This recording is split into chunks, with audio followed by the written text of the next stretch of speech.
Hi, my name is Thais Gibson, and I'm the co-owner and creator of the Personal Development School. This is your daily breakthrough video, and in this video, I'm going to talk to you a little bit about the dismissive avoidant attachment style and depression. So I'm going to make this into a series, and I'm going to talk a little bit about how different attachment styles tend to have a tendency towards specific emotional challenges, okay? So I'm going to go into this video, talk a little bit about sort of the correlation, a pattern that I've definitely seen between dismissive avoidance and having like very low level and sometimes chronic depression and bouts of depression that can be inconsistent as well. So I'm not going to go into like major depressive disorder and all that stuff, but I'm just going to talk about like the state of being in depression, okay? And then I'll at the end go through specific tools that will be useful and awareness to have if you are the dismissive avoidant or the loved one of a dismissive avoidant and you want to bring this to their attention. So before I dive in, we are doing a sale to support our community during these uncertain times. We're offering it, I'll put like a little link in the video here, and it's 25% off of membership bundles that are for 3 months, 6 months, 12 months. We have all these exciting courses coming out. We're going to be at 30 plus courses, and our next courses are, we've just released Releasing Resentment and Creating True Forgiveness at the Subconscious Level, a course on that.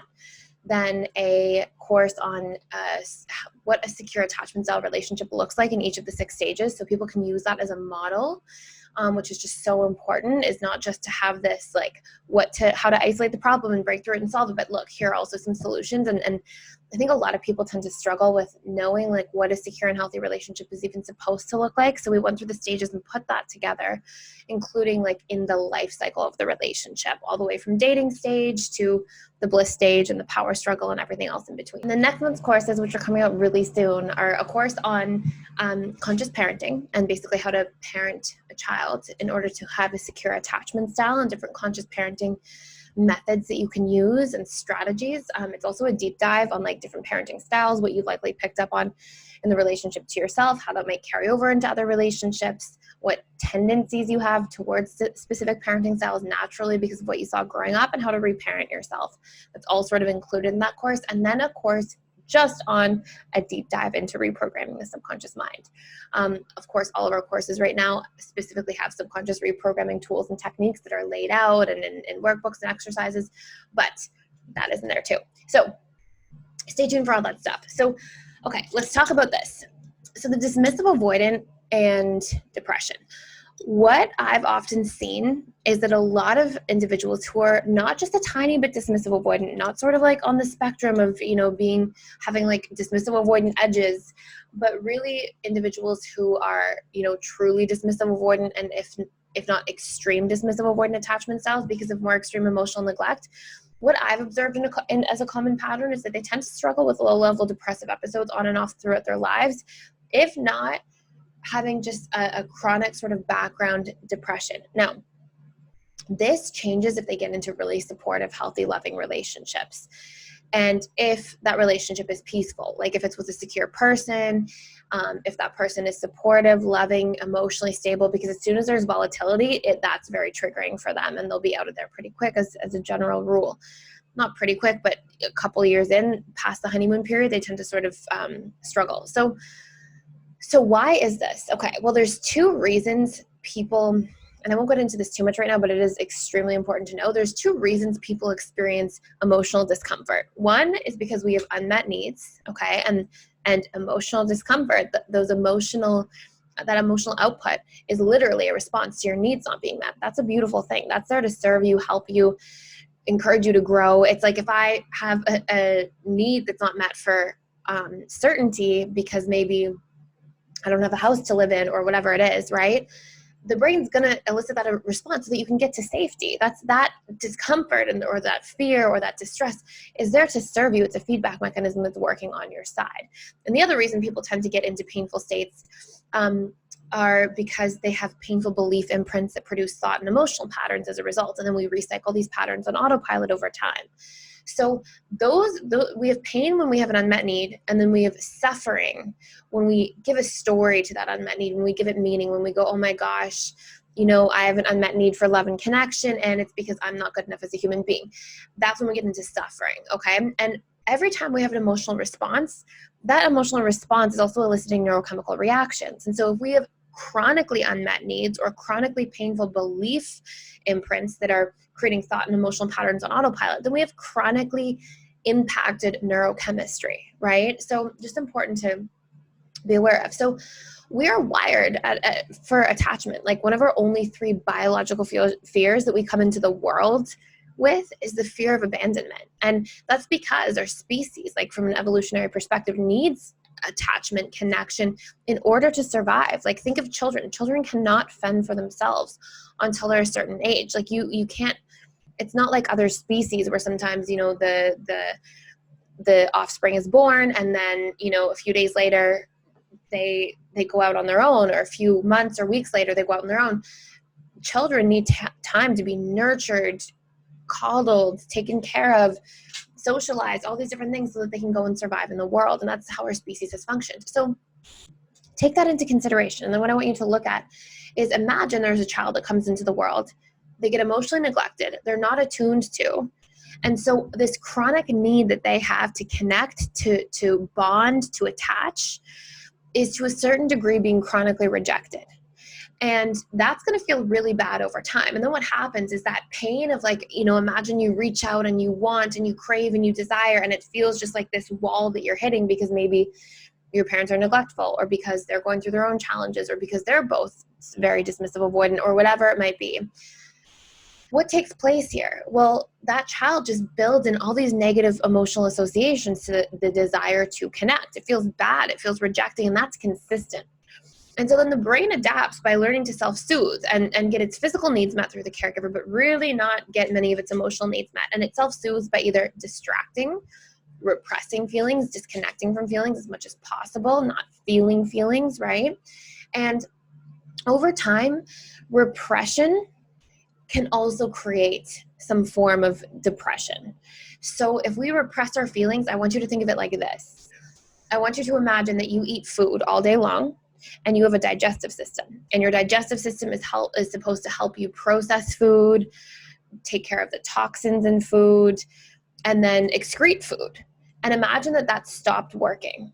Well, what's going to happen? There's going to be a very toxic environment that gets built up in your body.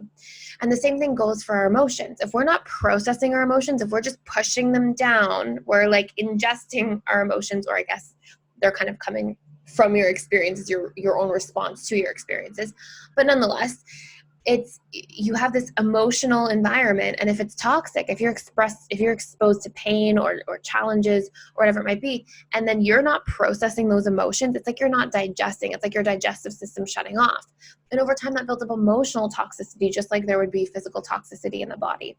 And so that is one of 3 major reasons we can become depressed, is literally that we are repressed and we're not processing our emotions. We're not being with our feelings. We're disconnecting and trying to repress a major aspect of ourselves that's biological, that's inherent, and that is wired actually to guide us and be there for us. And so if we have a painful relationship to our emotions, we generally have a painful relationship to ourselves. And then the other two reasons that are major contributors to depression are, number 2, that we have those painful belief imprints, which of course dismissive avoidance will get. Something's wrong with me because my caregiver is not bonding to me.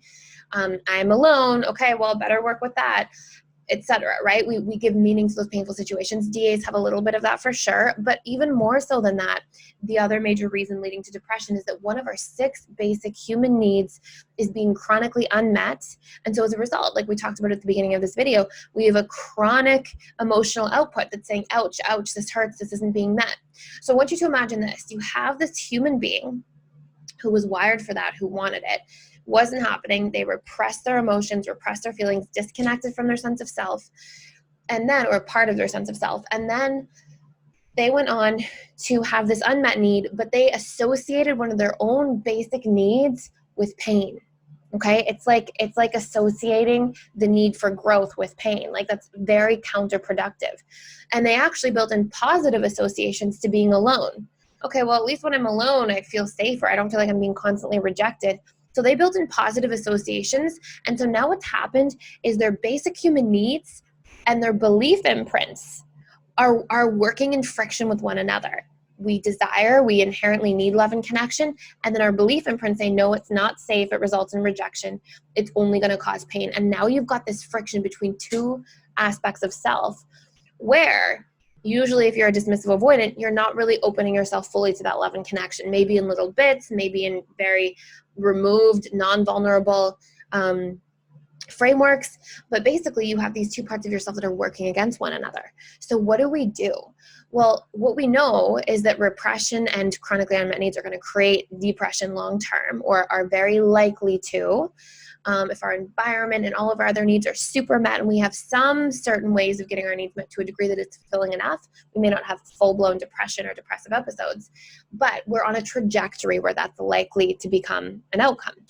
So what do? Well, the only thing you can do is actually work on the belief associations, breaking down these associations that say vulnerability is unsafe, it's bad to connect, it's bad to be open, to want connection. We actually have to work on reprogramming that at the belief imprint level, because the more we do that, we actually create space to open up to ourselves, to our own emotions, and to vulnerability with others. So we really have to work on the belief that vulnerability is bad or unsafe or scary.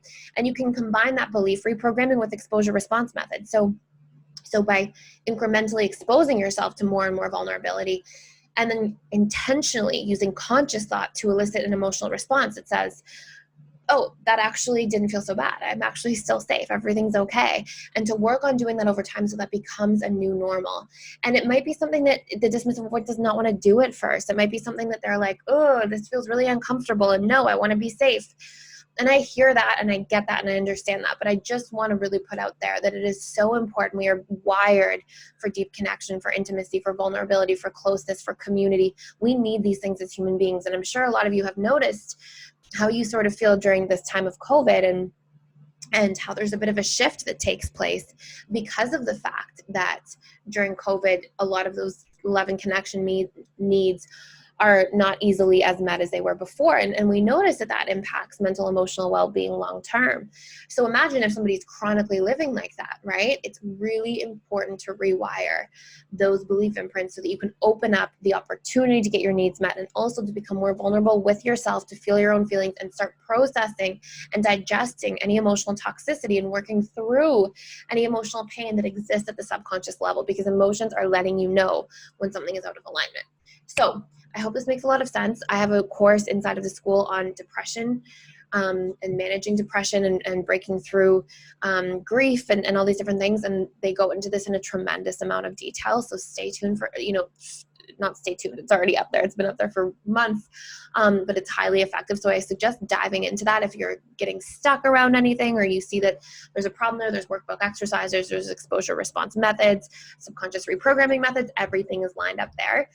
But let me know in the comments, you guys, if you have any more questions about this, if you want more about this topic. And then what I'm about to do is go into the next part of the series will be fearful avoidance and how they can struggle with depression, anxiety, and addiction. And I'll talk a little bit about that, and how anxious preoccupied definitely tend to struggle with anxiety and can have bouts of depression, but that tends to be a lot less than moments of anxiety, especially when they're triggered. So I'm going to just go through and talk about the emotional well-being of the different styles.